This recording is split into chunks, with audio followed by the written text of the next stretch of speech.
This is one of those rare and surprising stories, like a tortoise outrunning a hare, a group of pigs outsmarting a wolf, or someone young being responsible with their money, which is what this one's about. This is Reginald, who, despite his cultured and sensible-sounding name, is far from being financially savvy. One day, Reginald astutely concluded that while he had money now, it was only because he was working. But what about when I retire? He said aloud for some reason. Reginald was determined. He needed to start thinking seriously about superannuation. But try as he might, he quickly realised that it wasn't as simple as he had thought. Not as simple as I thought.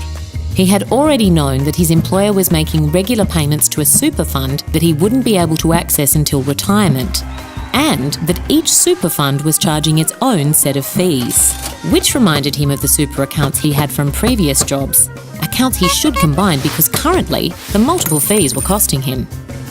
What he hadn't known was that each super fund invested their members' money for them. But into what? He wondered. And is it risky? He queried. For if almost 10% of his wage had to go into super, he thought he rather ought to know what it would be used for. In his search for answers, Reginald came across local government super, a super fund committed to responsible and sustainable investment strategies, which was important to Reginald that, the world continued to exist. And so we reach the point in our story where someone young makes a responsible decision.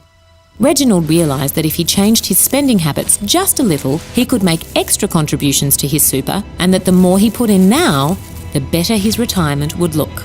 What was more important, however, was that if his money had to go somewhere, it should be somewhere safe and sustainable.